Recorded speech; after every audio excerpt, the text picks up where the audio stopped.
Welcome to the IAM CX Podcast. This podcast series shares information and best practices for managers, entrepreneurs, and business owners like you on using customer experience strategies to increase customer engagement, brand loyalty, revenue, and operational success. I'm Richard Dorsey, the CEO of Island Analytics and Marketing, IAM for short, and we are a Caribbean-based data and marketing consultant company in the U.S. Virgin Islands. I am joined once again by our wonderful podcast co-host and Director of Customer Experience for Island Analytics and Marketing, Roger Nicholas. In this CX podcast, we're going to feature our special guest, Miss Lisa Maria Alexander, who is the CEO and Chief Strategist of the Leadership Xperience, as we discuss in detail why C-suite should lean on customer experience to win.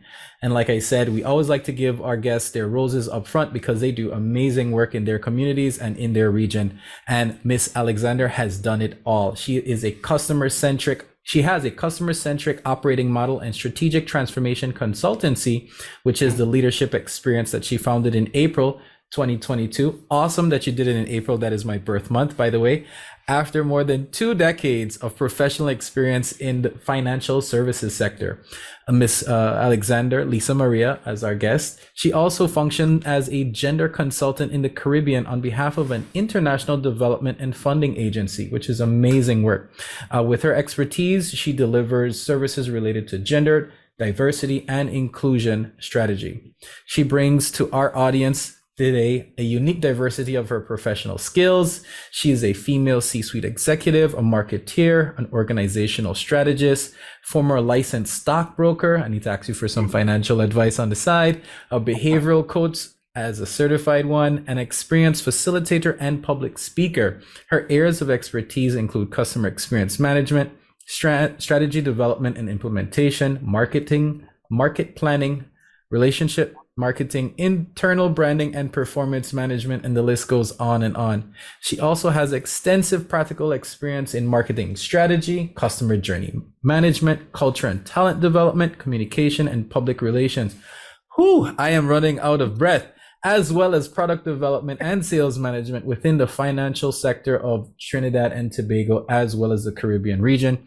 Her accomplishments over the last decade also include brand building and reputation management, brand architecture, business development, as well as customer experience design for a leading regional brand. I'm not done, ladies and gentlemen. She is also an original member of the Association of Female Executives for Trinidad and Tobago and was the president for 2008 and 2009. Her passion for women in leadership and business is ongoing, as she also has pioneered the launch of JMMBWIN, which stands for Women Inspiration Network, in 2019, and continues to coach female leaders in her personal capacity. I think I finished the race. Welcome to our audience, Miss Lisa Maria Alexander, and all of your awesome accolades. Please welcome yourself to our audience. Thank you so much, and good day to everyone. It's a joy to be here. I am laughing because when I did say that it's a lot, and it's been a fun journey. I'm now speaking in decades, unfortunately, and I'd say that sort of ages me. And I try to get away with the fact that I'm 25, but when you read a bio that long, I literally had to start at 10 years old. So thank you for having me. I am so pleased to be here, and welcome in to the audience. Customer experience. It's actually CX, it's one of those passions of my heart. So I am very excited to have the conversation this morning. Good day, this day. And, I'm very excited to have the conversation with you, and look forward to sharing some insights. Awesome. Look, we only choose heavy hitters to be on this podcast. And we just brought the Caribbean's heaviest hitter in CX. Okay, so you fit right in. You're fine. Thank you. So yes. No, well, let me ask a quick question. Then I'm gonna share some context after this. Give us a brief journey of your career journey, and then what led you to customer experience. Sure. I would like to say that my career actually started, my first degree was industrial management, right? So my career actually started in manufacturing, and then I went across to tourism. And from tourism, I actually went to quality auditing. I was at the Bureau of Standards in Trinidad and Tobago. Okay. And from there, I went into finance. So I got into finance maybe about 10 years into my career. But what the journey tells you, what I was able to take along the way, being in a number of different industries and a different facing.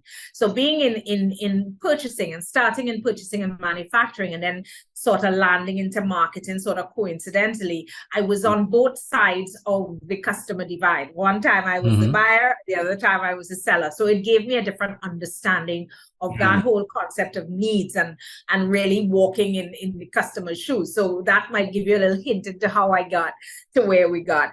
And, when I got into the financial sector, I actually got into financial sector in insurance. And again, my role was to, I wasn't part of the sales team. I was part of the education team. So I educated people in health plans. And again, that whole conversation about, understanding that if I give you the right information, I educate you, then the sale is already kind of made. So I did that for a bit.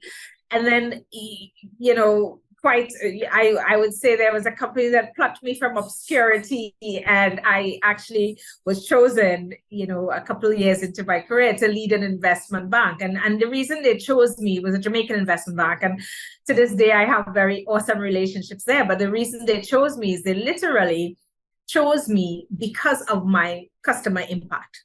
They literally chose me. I want to repeat that because of the relationships I had in the market. So they had the opportunity to get persons who were far more experienced in investments and finance than me. But when they met me and they heard about me, I should say, before they met me, and I literally got offered the job on the spot. They're like, Lisa Maria, and I'll never forget the words, what do we need to do to make this happen? And so that was my foray into the financial sector. And of course, from leading investment banking in Trinidad and Tobago, I went to lead investment banking in Barbados, came back to Trinidad. And the last group that I worked with was, of course, it's a Jamaican headquarter, but a regional group with offices in Trinidad and Tobago, Dominican Republic, and Jamaica. And I started in the marketing department, but very soon, and the understanding we're going to talk about this is what's actually the role of marketing in the customer arena. At the end of the day, marketing is, what we saw, the catcher and the keeper of the customers. So if you really want to own as a marketer the experience, because the truth about it is that other than that, they're paying you a lot of money to tell lies, because you are going to promise something on the outside that you're not delivering on the inside. So that's connection. That's the connection right there. We're about honesty on this podcast, okay? Continue. Right? That's the connection. You are selling something with your mouth that you have to deliver on the inside. So that is actually how, I got into customer experience, because I don't want to lie. And, as an organization and as a discipline, this is like we're talking 2013, before people even knew it was a word, before it was a thing, it was still called customer service, and we'll talk about some of the differences later on. But that's how I came to design and develop experiences, because I didn't want to be a liar. So if I'm going to tell people that it's fabulous, I then became accountable for delivering fabulous, which is what customer experience is. Yes. Amen. Wow. Well said. Beautiful journey. So then what was the gap that you identified that led you to create the leadership experience, your company? Wow. Well, that was, it's such a passion project for me, because the truth is, after sitting, so C-suite, sitting at the board meetings, reporting to the board, and so I realized very, very quickly that if customer experience was going to be taken seriously, I needed to show them where it was hurting them or helping them in their pocket. Pain points. I think that needs to be repeated. In the pocket, in the dollar. So I actually created what I call the business case for customer experience. And that was what I said, okay, so, after 10, I say 11.84 years at the organization, and I loved it. I was ready to do something different, and I was clear that, okay, it was going to be around a business case for customer experience, because I understood that the battle was won and lost with the customer and the experience. Yes. What we needed to do was make that linkage between what you're doing with the customer with the balance sheet. So I actually developed what I would call a CX-led scorecard, which I can throw up and show you sometime. But essentially taking all the elements of the business and showing how it was impacting the dollars and cents, because that's what really, that's what people care about, And when we're talking about C-suite, we're talking what do people care about? So I call it the CX-led balance scorecard. And, as I started the process of, okay, what am I going to do? I'm going to start this business. I was clear it was going to be about the business case of customer experience. But the other nugget of information that I had was that if, in fact, I was going to make any transformation in any organization and really, really impact that, I was going to have to deal with the leaders. And so that is how the leadership experience was born. It was a combination of understanding that the battle is won and lost with the customer experience, but knowing that unless the leaders were fully engaged, I would not be able to do it successfully. So that's how the leadership experience was born. And what I have up on the screen is what we call, as I said, the CX-led balance scorecard, which of course is strategy management and very, relevant to the CEOs in the audience, the financial perspective and the impact that your customer experience has on your finance. Obviously, the research shows you pay more. Customers who are loyal, they'll pay more. They'll come back. They'll do it again. So you see the financial impact, the customer impact. Obviously, loyal customers tell people. You get referrals from them. In terms of the learning and growth, the internal processes. You look at how and remember, when you're thinking about a balance sheet, you're thinking about expenses, you're thinking about cost as well as revenues. So how much is it costing you? The cost of poor experience. There's a cost of poor experiences. So that's where when you look at your processes, where things are falling or not falling, where you can be more efficient, you can actually save money and be efficient. And then of course, learning and growth, the fact that the engaged employees are far more likely to engage your customers. Human error is a big part of, and skills gaps, it's a big part of how your organization fares. So that's kind of the scorecard. As I said, just a snapshot. I didn't, I'm gonna throw it back to you, but that's kind of way just to help you in terms of how I came to be the leadership experience. Awesome. Wow. But I think you covered a little bit about, how important it is to the C-suite, but what would your definition of customer experience be? And if there's a Caribbean flavor to it, we'd love to hear it that way. Well, the Caribbean flavor is beauty is in the eye of the beholder. I'm sure you know that one. Do you know that one, Roger? Definitely. I know that one. That's like some curry powder on top of customer experience. So that's Caribbean. So customer experience is what your customer says it is. If I had $1 every time somebody said, but I gave the customer what they wanted, I said, but did you ask them if that's what they want? No, but that's what I thought they wanted. So beauty is in the eye of the beholder. So if I say it's fabulous, it's fabulous. And if I say it's not fabulous, it's not fabulous. Right. And we're all about fabulous. We do fabulous. We do fabulous, Roger. Well, I want to paint some context for our listeners and our audience, because I think it's critical that we know how urgent the issue is. For the past couple of decades, we've been living in what they now call an experience economy. But businesses that build their company around the customer, that's no longer unique or even a competitive advantage. That's now a basic requirement. Sure. And listen to this research from Forrester from 2022.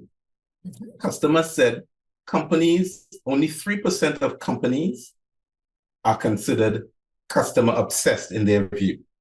And they define customer obsessed as the customer leadership is centered around the customer, strategy is centered around the customer, operations are centered around the customer.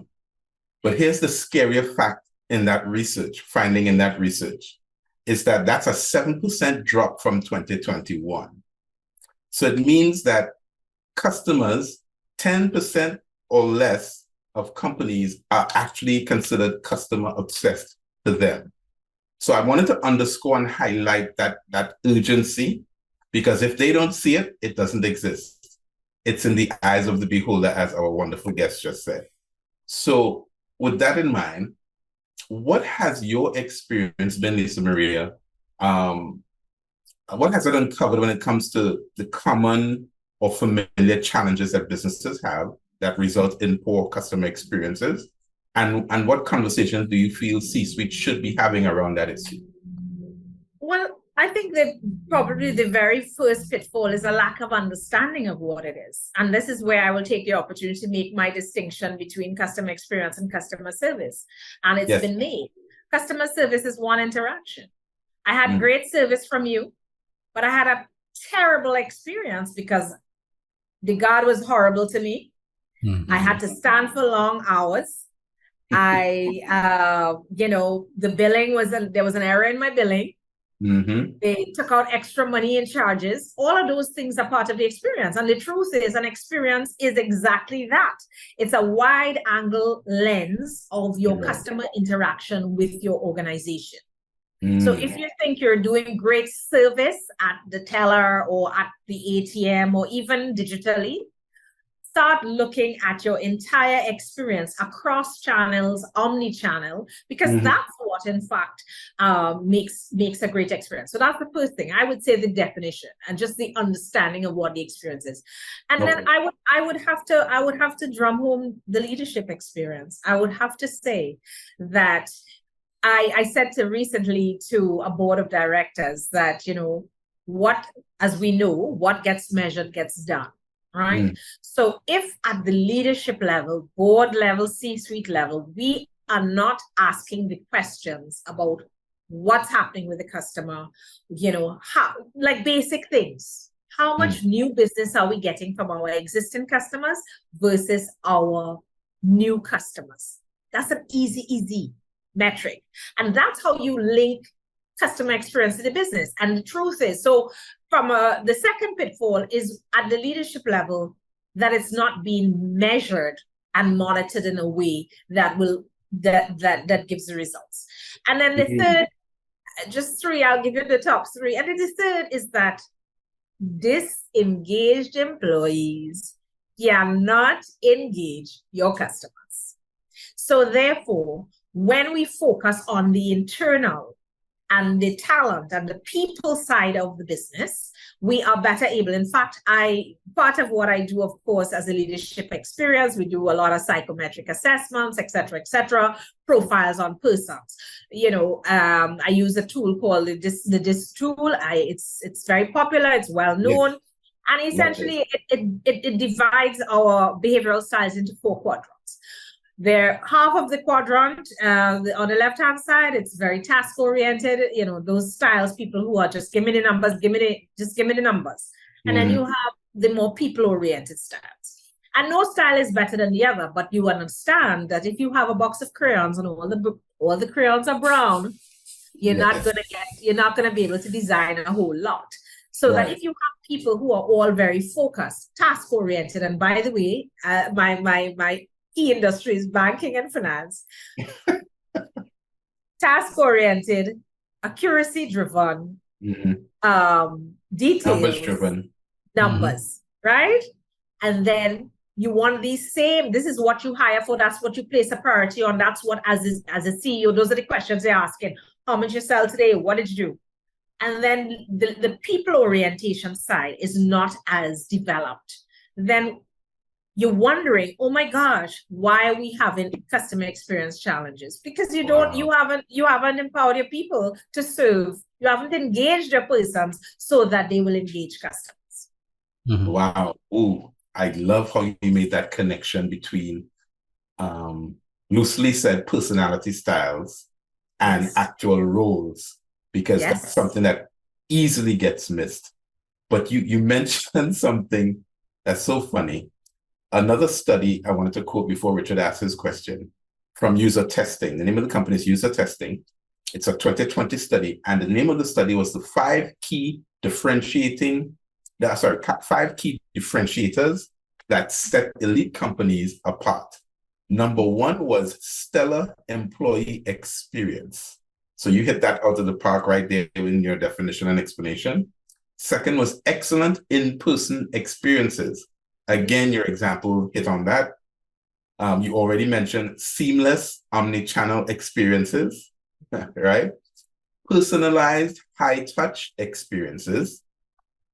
And one that often gets missed, as well as the relationship between role and personality leaning. Mm-hmm. The last one is connecting with customers through emotional design.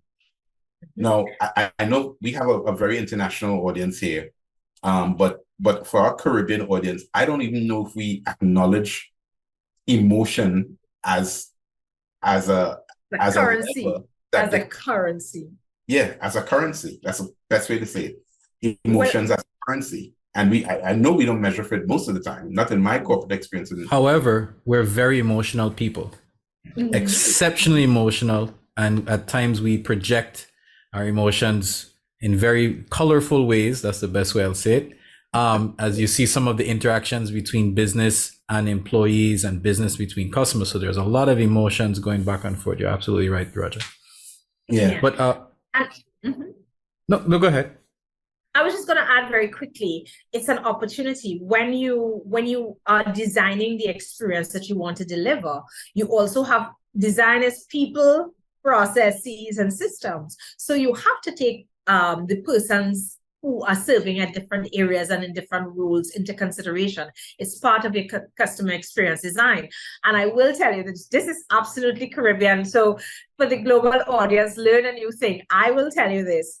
You cannot get a crapo to sing. So in the Caribbean, we call a crapo a frog, a big one, bullfrog. So you can't get a crapo to sing. So if you hire someone who really, it's not their mindset. I'm sorry. Wait, I have to laugh really, really hard and get to here. Oh my goodness. I haven't. Is it true?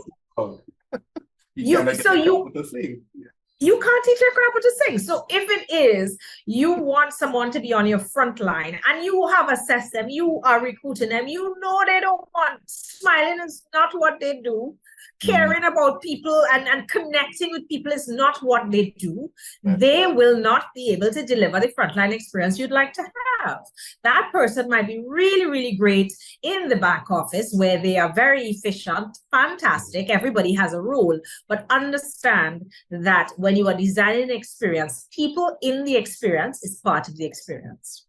So I think she partially answered our next question, Roger, because we're discussing that we noticed that people don't understand the role of employees in driving CX, and the role that HR the role that HR plays in helping to drive that as well.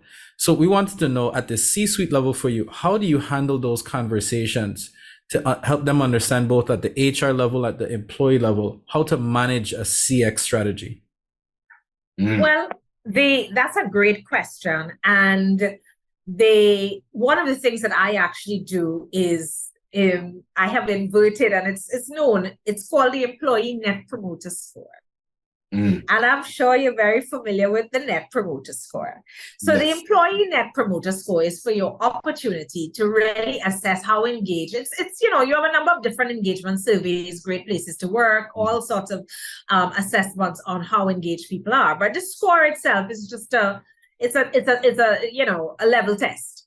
And using that, you have the opportunity to understand whether people are promoting your company. So the promoters, you have the passives who are sitting on the boat, and they're not moving.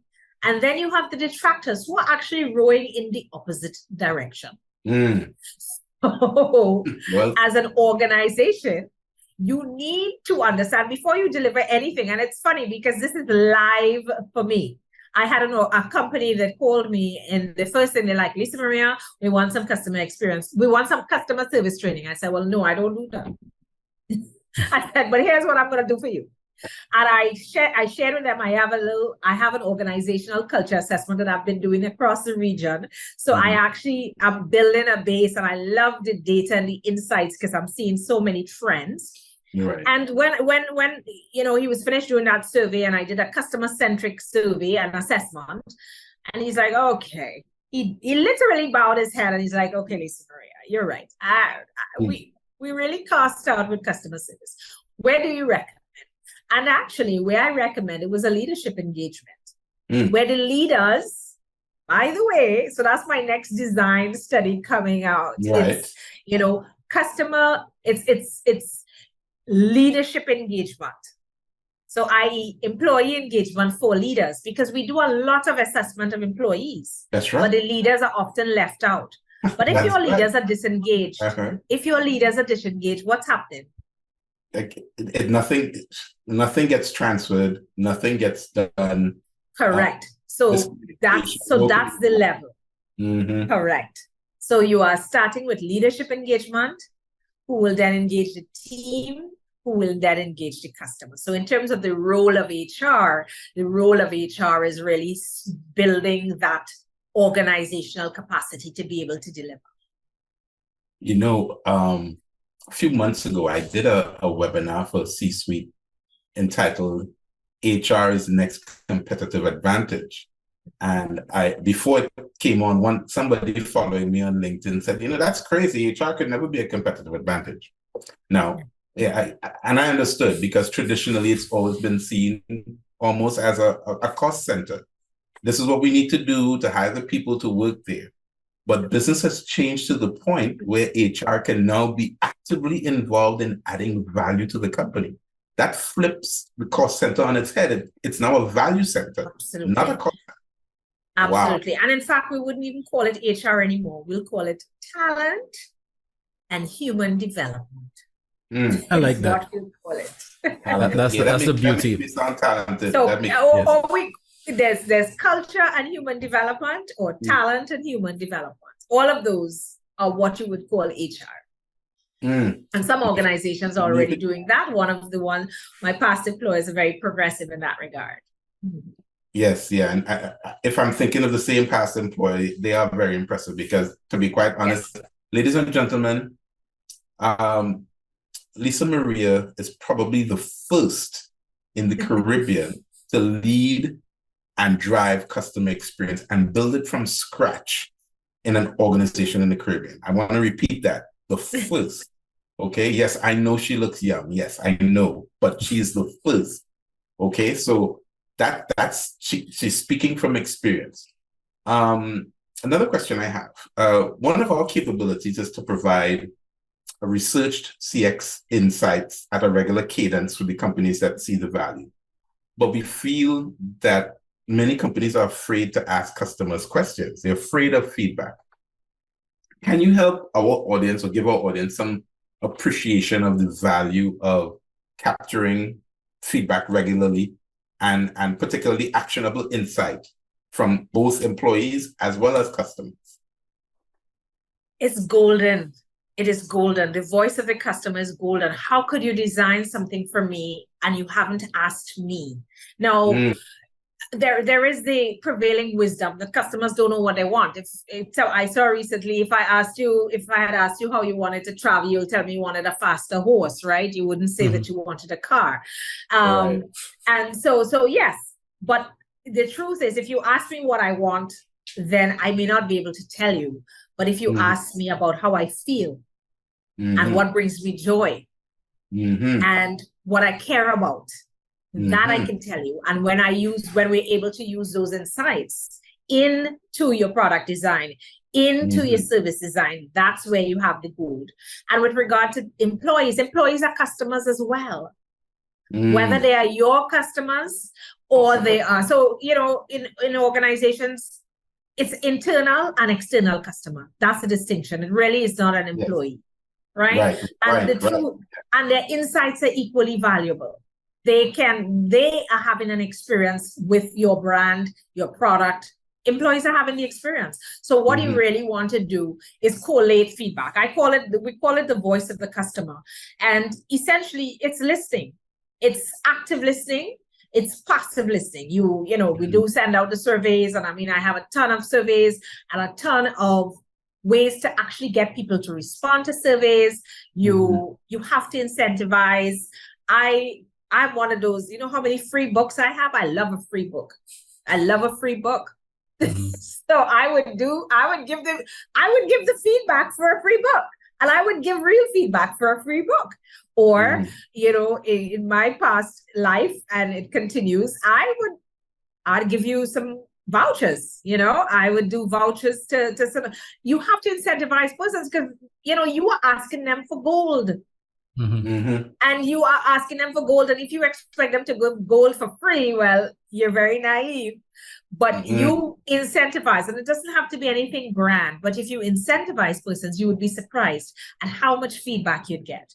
And that feedback, now, the worst thing to do is ask for feedback and don't use it. Don't do that. Say that Stop again. doing it. Say that again. Do not ask customers for feedback and then not use it. Right? Please don't do it.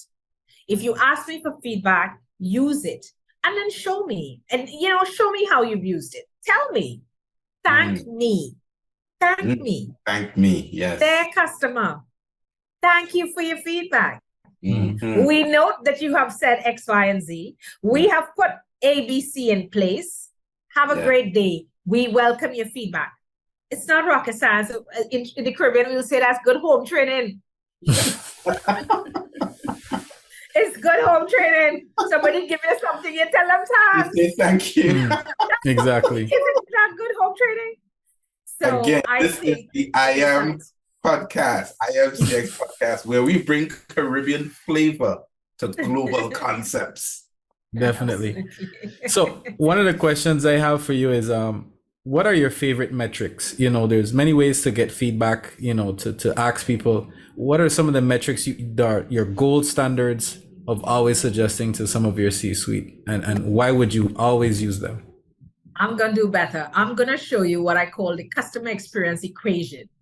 And these are the metrics. And, when we think about a customer experience equation, we are thinking about acquisition, because getting new customers, we're thinking about retention, retaining the customers, and we're thinking about efficiencies, which is to reduce our cost, right? So when we're talking about metrics, we have the gamut.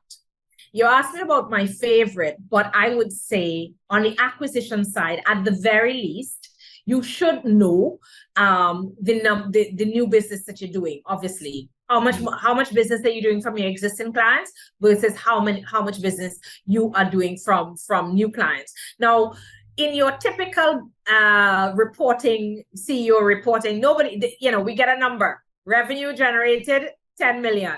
Nobody really asks how much of that is coming from new clients, how much is coming from existing clients. But it is a powerful metric and indicator of how your customer experience is doing.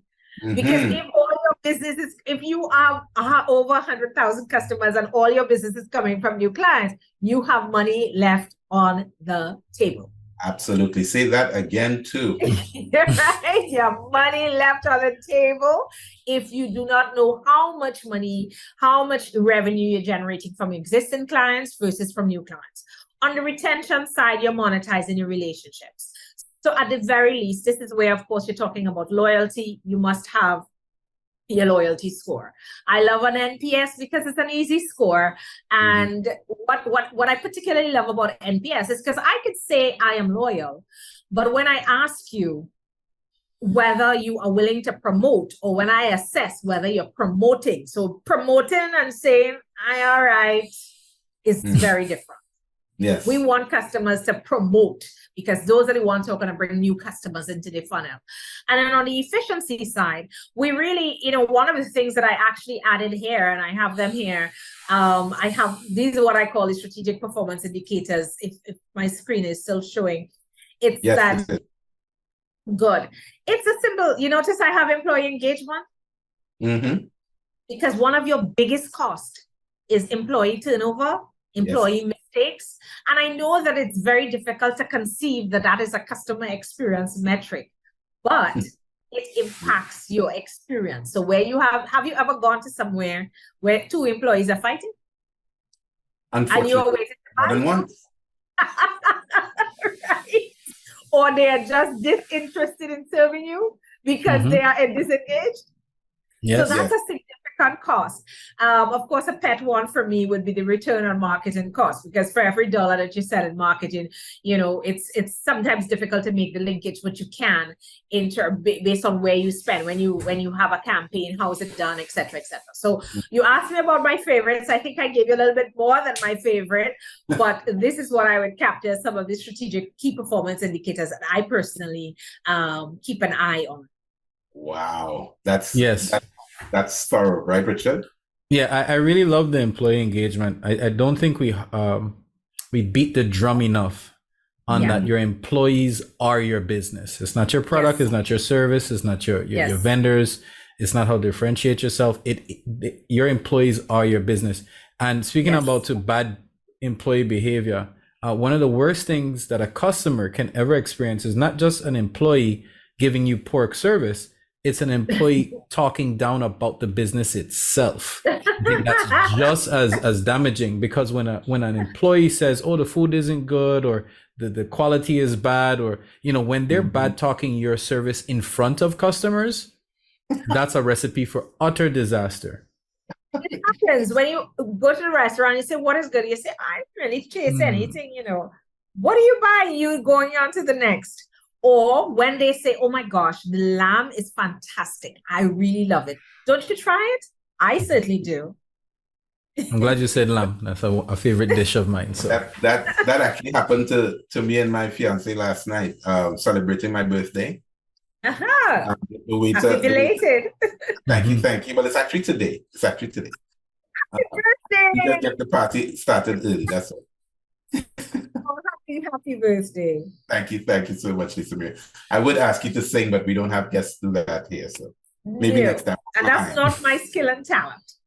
Okay. But he literally asked, Roger?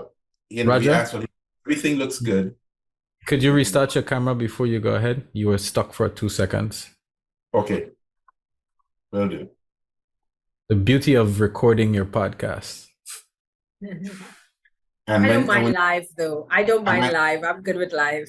So I've done production. Live is a monster sometimes. Oh, live could be a headache. Sorry, go ahead, Roger. Yeah. Last night at dinner, the waiter, we were at a new restaurant trying things. And we wanted to try everything. Of course, we couldn't or shouldn't. And he said, "Well, let me recommend what I like." And he recommended 2 appetizers, and they were amazing. So you're spot on when you say that, Richard. Engaged employee. If the employee can speak to what's your good, service, then it has limitless value for your business. And conversely, if they can speak negatively about it, it also has a compounding negative effect as well. Yeah, glad you brought that up, Richard. Yeah, actually, I'm not able to go to one of my favorite local restaurants because my wife and I, she overheard a very nasty conversation between the kitchen staff, and she will not allow us to darken their doors ever again. And I miss their food terribly. But it's because of that employee discussion. I'll say it like that. It was a heated employee discussion happening in the kitchen. She's reserved herself to never enter again. And I think too often we've had this conversation again. You have a lot of mini monopolies in the Caribbean. The one tire shop, the one person that does the roti just right, and they own all of that business. However, they are not willing to, one, figure out where they're weak.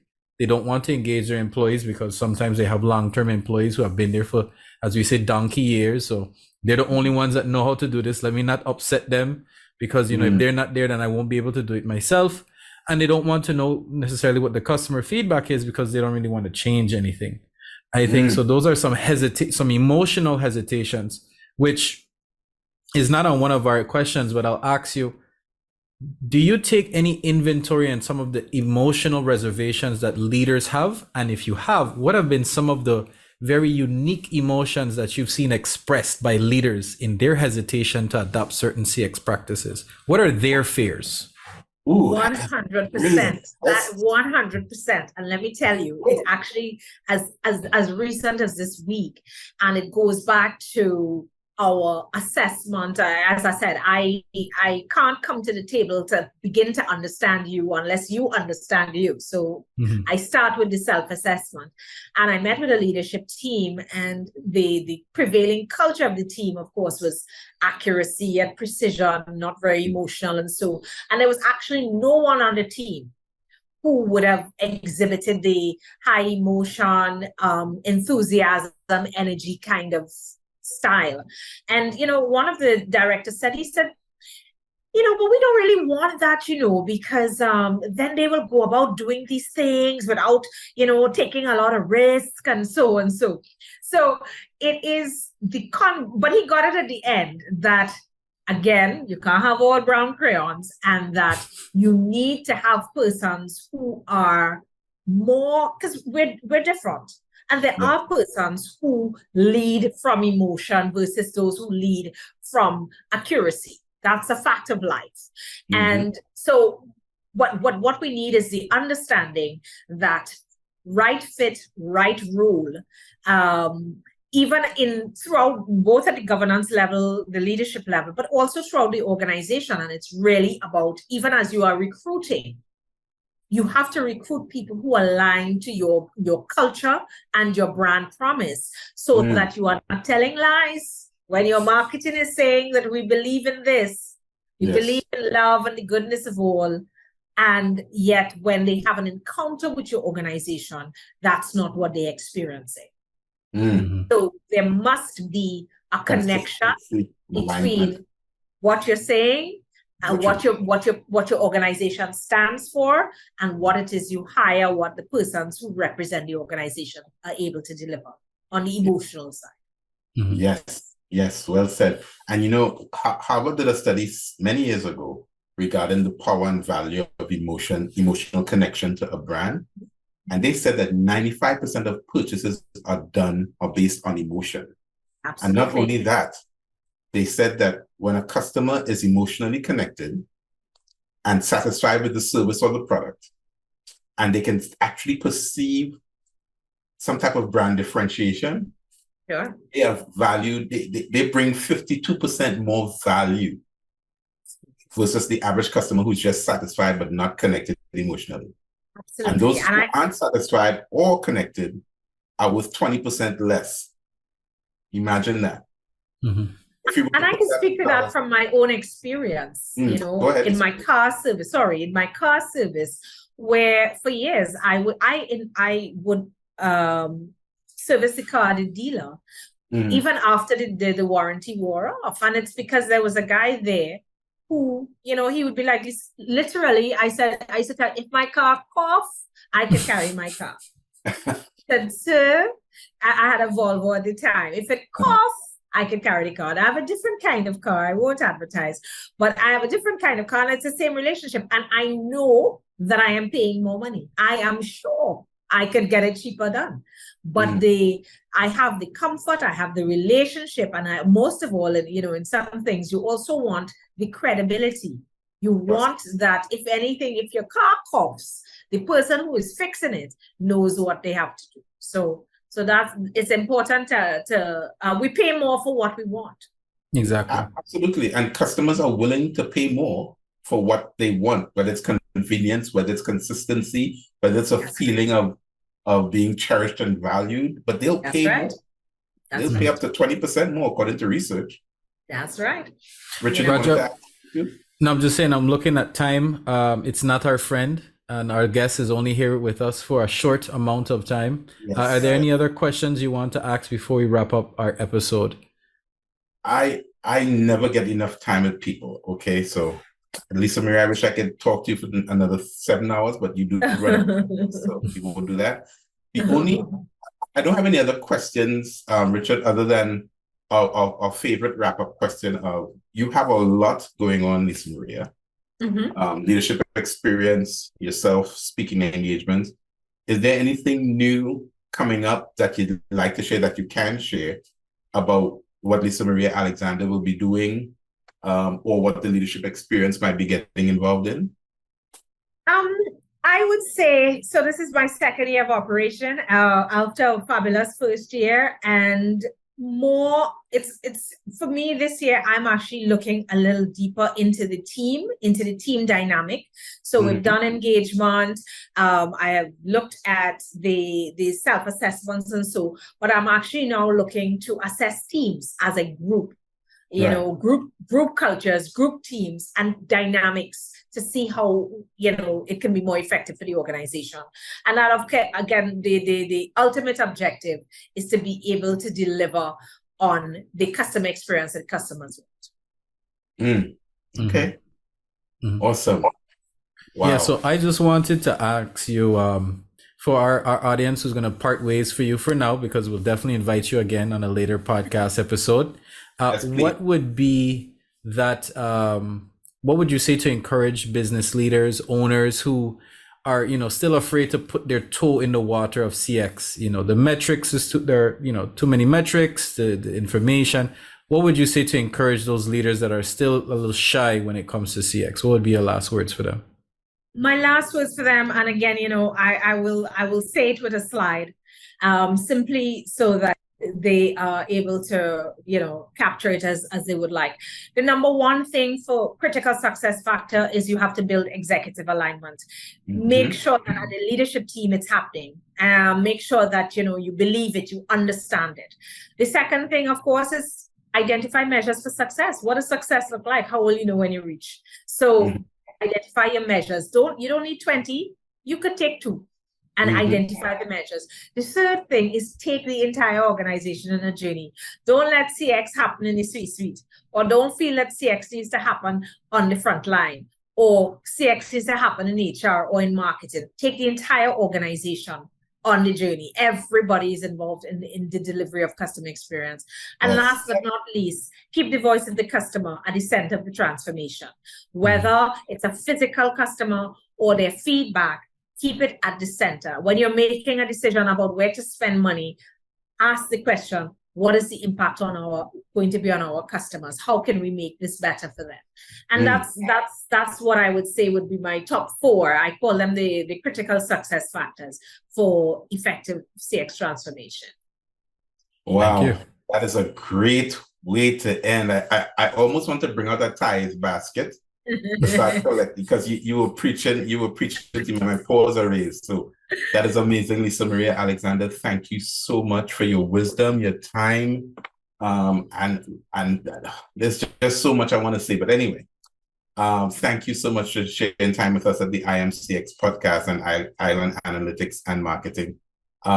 Just before we go, I just want to say to you, ladies and gentlemen, our next guest is an author and very, very experienced in large companies in delivering and creating customer experience strategy. But we're going to spend time talking about his book, because his book simplifies customer experience strategy for us. And he believes it can be done very affordably, at least definitely in the beginning. So you don't want to miss that. Thank you so much for engaging us at the IAM CX Podcast. My name is Roger Nicholas, Director of Customer Experience. We had Lisa Maria Alexander of Leadership Experience, CEO, founder, and Chief Strategist. And then, of course, we have our CEO, Richard Dorsey of Island Analytics and Marketing. Thank you so much for joining us. Have a great day and go win.